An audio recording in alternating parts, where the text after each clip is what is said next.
رب دو جہاں، اے رب دو جہاں، ہر شے میں تیرے جلوے، ہر شے میں تیرے جلوے، ہر چیز تیری پہچان، اے رب دو جہاں۔ السلام علیکم ورحمۃ اللہ وبرکاتہ۔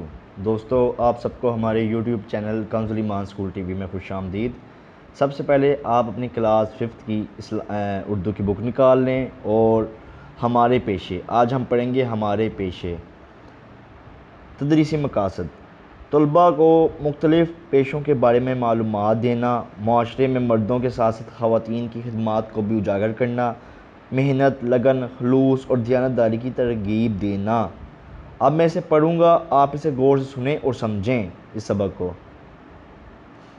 ہر شخص اپنی اور اپنے خاندان کی ضروریات پوری کرنے کے لیے روزگار کا کوئی نہ کوئی ذریعہ ڈھونڈتا ہے۔ روزی کمانے کے لیے جو کام کیا جاتا ہے اسے پیشہ کہتے ہیں۔ ٹھیک ہے، یہ ڈیفینیشن ہوگی پیشے کی، ہر شخص سے لے کے پیشہ کہتے ہیں۔ جو شخص اپنے پیشے میں محنت، خلوص اور دیانتداری سے کام لیتا ہے اسے ترقی اور عزت حاصل ہوتی ہے۔ دنیا کے دوسرے ملکوں کی طرح ہمارے ملک میں بھی لوگوں کے مختلف پیشے ہیں۔ یہاں مردوں کے شانہ بشانہ خواتین بھی مختلف شعبوں میں کام کرتی ہیں۔ ہمارے ملک کی کم و بیش 70% آبادی دیہات میں رہتی ہے۔ دیہی عوام کی اکثریت زراعت کے پیشے سے وابستہ ہے۔ کچھ لوگ اپنی زمینوں پر کاشتکاری کرتے ہیں اور کچھ دوسروں کی زمینوں پر کام کر کے روزی کماتے ہیں۔ ہمارے کسان محنتی اور جفا کش ہیں۔ وہ کھیتوں میں ہل چلاتے ہیں، بیج بوتے ہیں، پانی دیتے ہیں، فصلوں کی دیکھ بھال کرتے ہیں۔ ہمارے کسان ان فصلوں سے نہ صرف اپنی ضروریات پوری کرتے ہیں بلکہ ان سے اپنی آمدنی بھی بڑھاتے ہیں۔ گندم، چاول، مکئی اور کپاس ہمارے ملک کی ایسی اجناس ہیں جو منڈیوں میں فروخت کی جاتی ہیں، جبکہ گنا شوگر ملوں کو بیچ دیا جاتا ہے۔ دیہات میں پھلوں اور پھولوں کے باغات بھی ہوتے ہیں، یہ پھل اور پھول بھی فروخت کیے جاتے ہیں۔ دیہات میں رہنے والے لوگ مویشی بھی پالتے ہیں۔ ان جانوروں میں بیل، گائے، بھینس، بکری، بھیڑ اور مرغی وغیرہ شامل ہیں، جو ان کی گھریلو ضروریات پوری کرنے کے ساتھ ساتھ ان کی آمدنی کا ذریعہ بھی ہیں۔ دیہی خواتین فصلوں کی کٹائی سے لے کر مویشیوں کا چارہ بنانے تک بہت سے کام اپنے ہاتھ سے کرتی ہیں۔ دیہات میں رہنے والے بعض لوگ ریوڑ چرانے کا کام بھی کرتے ہیں، انہیں چرواہا کہا جاتا ہے۔ گوالے دیہات سے دودھ خرید کر شہروں میں پہنچاتے ہیں۔ حجام لوگوں کے بال تراشتا ہے، درزی کپڑوں کی سلائی کرتا ہے، بڑھئی لکڑی سے فرنیچر وغیرہ بناتا ہے، موچی جوتے بناتا اور مرمت کرتا ہے، معمار مکانات اور دکانیں تعمیر کرتا ہے۔ دیہات میں اسکول بھی ہوتے ہیں جہاں اساتذہ لڑکوں اور لڑکیوں کو تعلیم دیتے ہیں۔ بعض دیہات میں مراکز صحت بھی قائم ہیں جہاں ڈاکٹر اور ڈسپنسر وغیرہ کام کرتے ہیں۔ دیہات میں رہنے والے بعض خواندہ اور ناخواندہ افراد روزگار کے لیے شہروں کا رخ بھی کرتے ہیں۔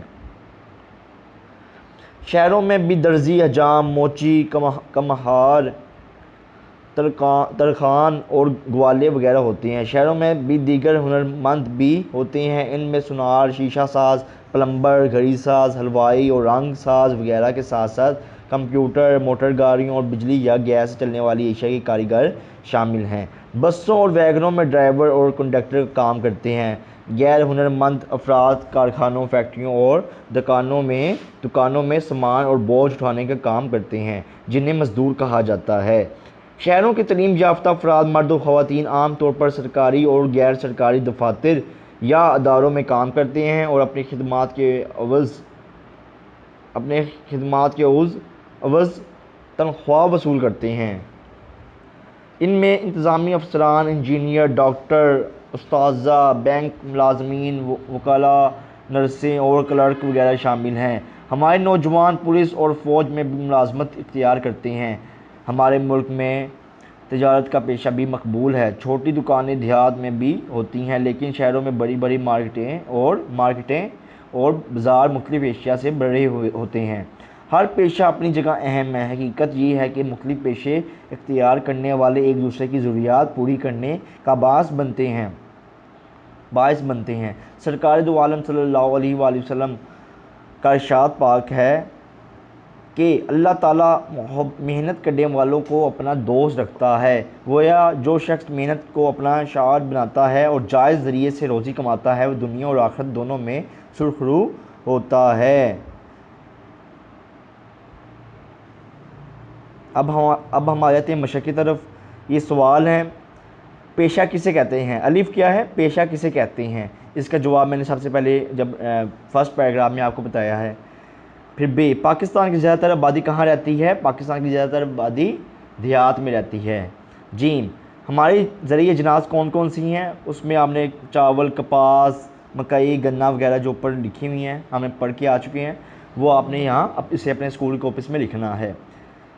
دال، دیہات میں کون کون سے مویشی پالے جاتے ہیں؟ اس میں مرغی، بکرے، بکریاں، گائیں، بھینسیں وغیرہ پالی جاتی ہیں، جہاں ان میں یہاں سے یہ لاسٹ پیراگراف دیکھیں، ان جانوروں میں بیل، گائیں، بھینس، بکری، بھیڑ اور مرغی وغیرہ شامل ہیں، جو ان کی گھریلو ضروریات پوری کرنے کے ساتھ ساتھ ان کی آمدنی کا ذریعہ ہیں۔ یہ آپ نے لکھنا ہے، ٹھیک ہے۔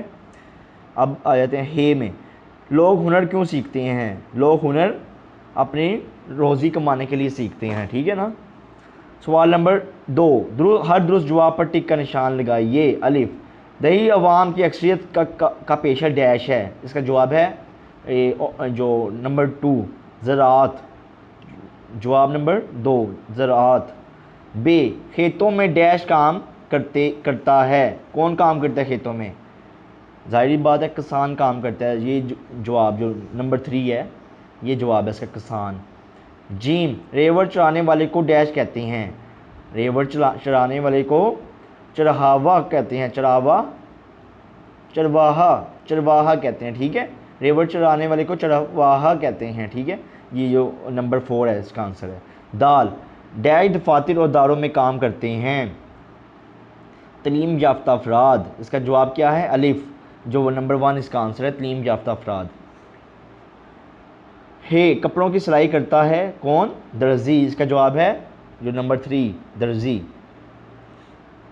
سوال نمبر 3، مندرجہ ذیل الفاظ کے مترادف الفاظ لکھیے۔ دیانت دار کا کیا ہوگا؟ مترادف کیا ہوگا دیانت دار کا؟ اور دیہات کا، محنتی کا، خواندہ کا، ہنر کا، اس کا کیا ہوگا؟ اور ہنر کا، ان کے آپ نے مترادف الفاظ، ٹھیک ہے، سینونیمز لکھنے ہیں۔ سوال نمبر 4، مندرجہ ذیل جملوں کو منفی جملوں میں تبدیل کیجئے۔ الف، نمبر 1 کیا ہے؟ کسان فصلوں سے اپنی ضروریات پوری کرتے ہیں، اس کو آپ نے کیا کرنا ہے؟ ان کا سب کا منفی بنانا ہے، ٹھیک ہے۔ منفی بنانے کا طریقہ کیا ہوگا؟ اس میں آپ نے کسان فصلوں سے اپنی ضروریات پوری کرتے ہیں، کسان فصلوں سے اپنی ضروریات پوری نہیں کرتے ہیں، ٹھیک ہے، منفی بن جائے گا اس طرح سے۔ جیسے نمبر 2 ہے، دیہی خواتین مردوں کا ہاتھ بٹاتی ہیں، آپ نے منفی کیسے بنائیں گے؟ دیہی خواتین مردوں کا ہاتھ نہیں بٹاتی ہیں، نہیں لگا دیں گے آپ، ٹھیک ہے۔ اسی طرح نمبر 4 کو دیکھیں، ہمارے ملک میں ہنرمندوں کی کمی ہے، ہمارے ملک میں ہنرمندوں کی کمی نہیں ہے۔